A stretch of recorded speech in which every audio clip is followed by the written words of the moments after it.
How's it going, guys? We are Pop Culture Corner. Once again, I am Troy, joined by Matt and Ethan. And we're here to bring you all the movie news as well as a few TV shows and some video game news. So let's go ahead and jump right into it with what's coming out this week and a little bit of the movie news. We got the Power Rangers movie, just came out last weekend.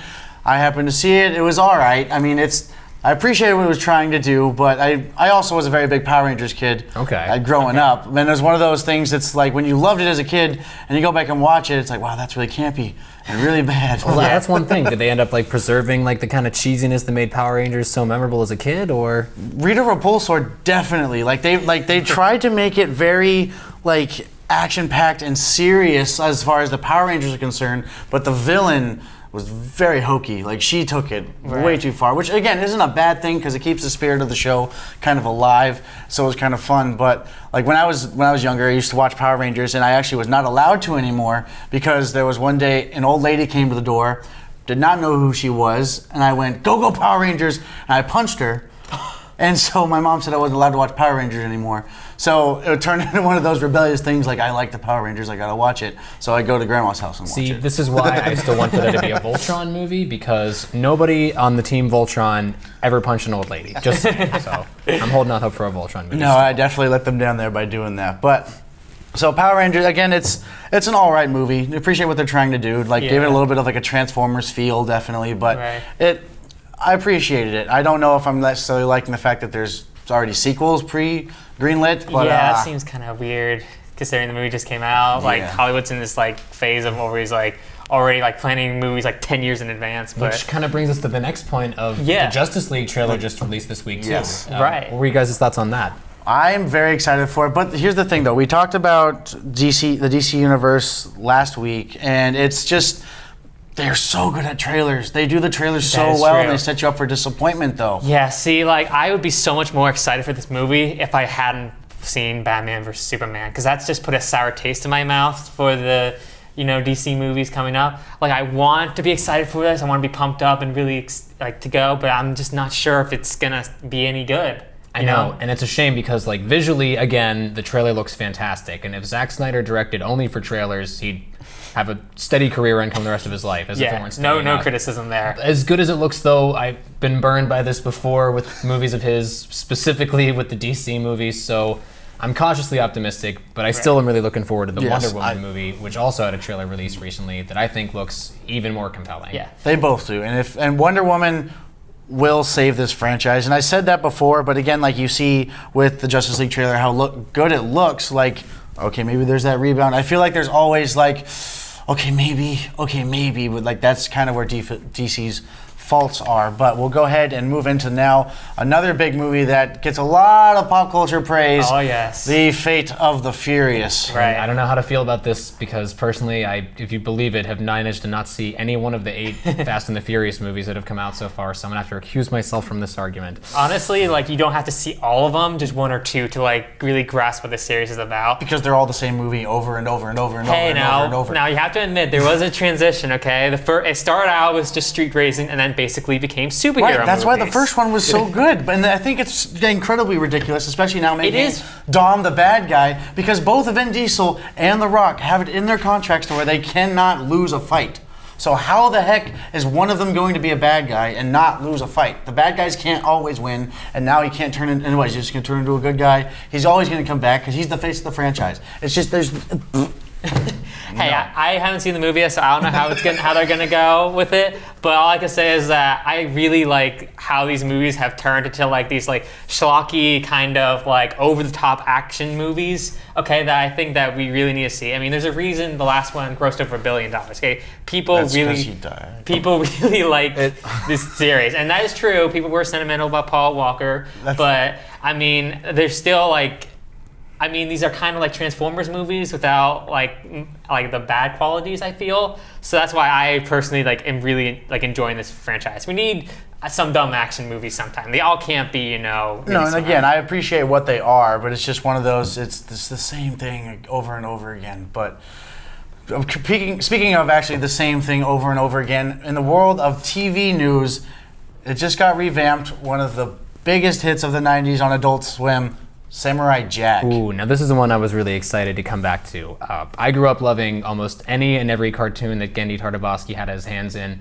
Loved Dexter's Lab. I loved the original Star Wars Clone Wars series, and I absolutely loved Samurai Jack. And I couldn't have been more excited for the show to come back. And I was really happy that whenever I actually got to see the new episodes, they were just the way I remember them, and even better, in my opinion. It feels so good that it's like a good driven story with very little dialogue. Like, that's the thing. There's not a lot of dialogue written in any of this. It's just so visually stunning and cool, and you see like a very well written and well illustrated like action piece for a cartoon. And what I like about the revamp in particular is the fact that, yes, it's a little bit mature, being that they are now on Adult Swim as opposed to Cartoon Network, but they've still managed to preserve the goofy sense of humor that was just as integral to the original series as was the incredibly badass action scenes. Right. So it's a good return to form, in my opinion. No, well, those action scenes might be good. Unfortunately, another action TV show, Iron Fist, hasn't been getting the best reviews as of late. Heard. And as someone who's watched the entire series, I honestly say that like maybe they are a bit too harsh, but not completely off the mark.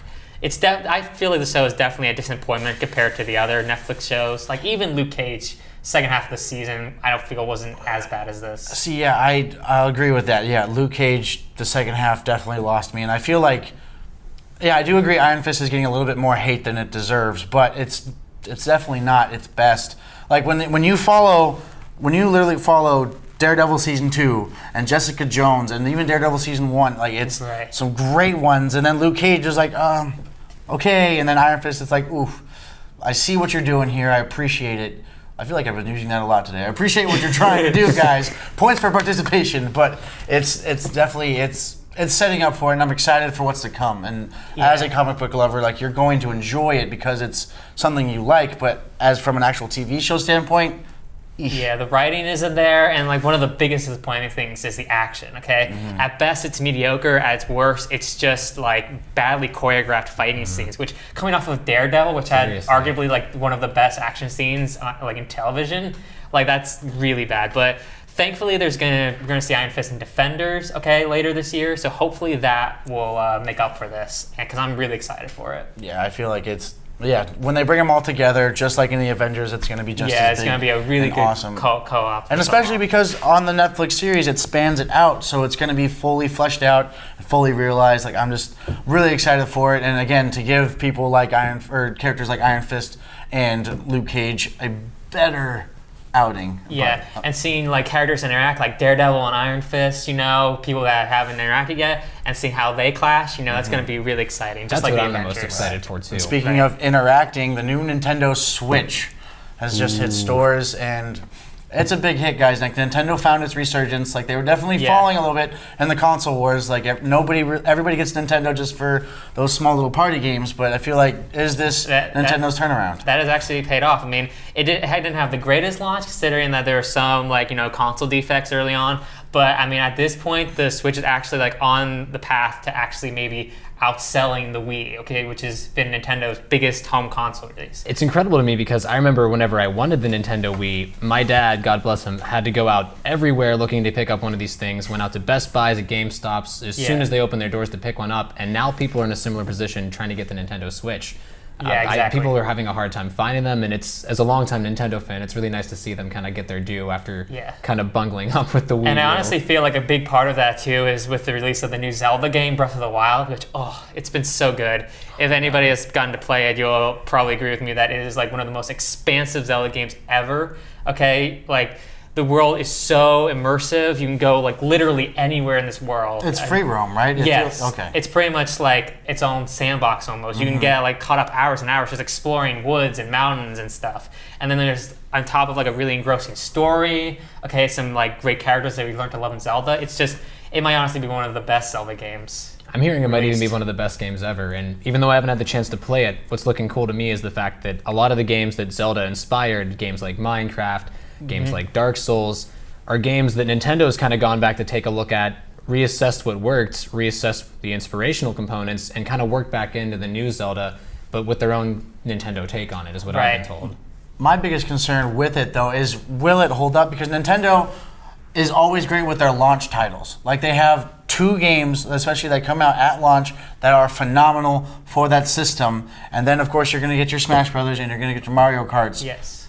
But after that, is there really anything to look forward to on the Nintendo side? Like, that's the thing. Is it? Yeah. It feels like it's starting to turn into like a one-trick pony almost. See, they have actually talked about that before. What Nintendo's trying to do with the Switch now is they're trying to keep a consistent lineup. They're trying to get good, high-quality games released like on a regular basis, so that, like you said, it doesn't fizzle out. Okay, and people stop caring about the Switch. So hopefully, the Switch will have a good lineup. They'll put Nintendo back into the console game after, like, arguably the failure that was the Wii U. So we'll just have to see how that goes. It's going to be important now more than ever for them to get the third-party developer support, which I really hope they get. But one thing that's pretty promising off the bat is a lot of indie developers whose games have already released on platforms like Steam or the PlayStation Network are kind of migrating to Switch and using that as a new home to get their games out to an even wider Excellent audience. third-party lineup. That's great news for the Switch. Awesome. And I think that pretty much wraps things up. Yeah, guys. We will catch you later on Pop Culture Corner. See ya.